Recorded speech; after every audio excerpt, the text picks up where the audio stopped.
So I didn't put out anything last week, and I'm hoping this suffices as a combination of last week and this week's journal entry, if you will.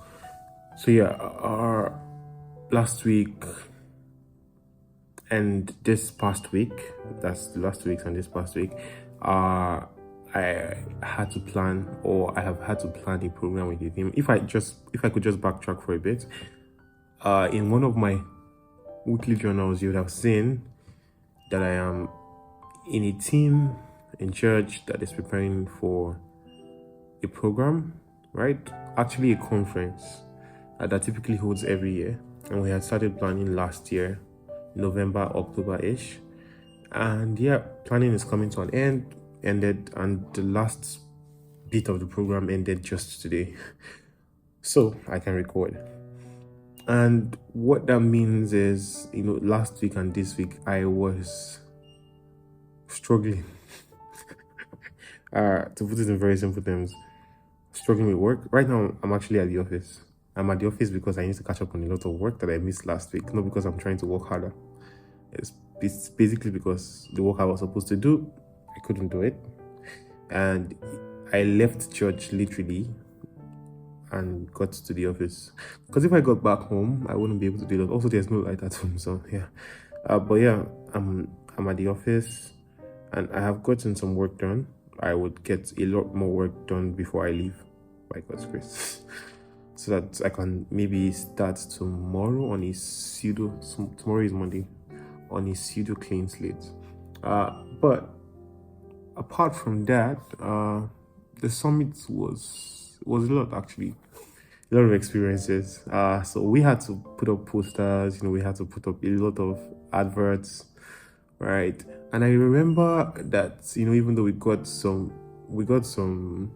clearance from people in the environment to put up posters, you just head up to a place, right?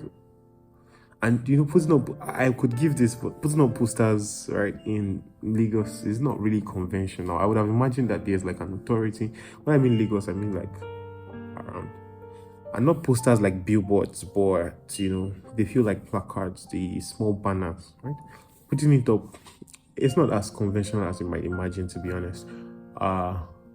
We would go to some places and you see thugs, just asking us questions, maybe want to embarrass us on something, right? But thankfully, in that environment, the church had sort of a good name, because the church had done a lot of CSR, or had begun a lot of CSR initiatives. There's an inverter sound in the background, sorry. The church had begun a lot of CSR initiatives, so it was a little bit easier for us to just convince the community, right? And the community just supported us, to be honest. So you would see us, moving around sometimes with some thugs that were like, oh, yeah, just giving us some backing.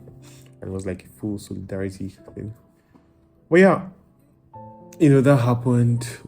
Imagine also we had like a minister that cancelled literally last minute. So we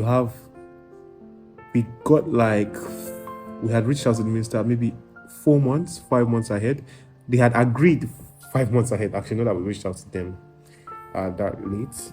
And then literally on the week of the program, the minister just called and cancelled, right? And apart from that, there were just a lot of things that happened during that week. And honestly, right now, all that's in my head is just gratitude. Gratitude, first of all, that it's happened successfully, in many ways it was a successful event, to be honest. But apart from that, the gratitude that it is over now. Yeah, that it's over now, to be honest. I don't know if I want to. I mean, it's such an opportunity to serve, right? But it was also draining. It was draining, yes, but even apart from the fact that it was draining, I was also very refreshing, right? Because there were a lot of new things that I had to do. And apart from that, a lot of miracles, I think, happened to me just because of this. But yeah, I don't want to take so much time. That's basically how my last 2 weeks have been. And thank you so much for listening to this. I'll see you next week. Bye.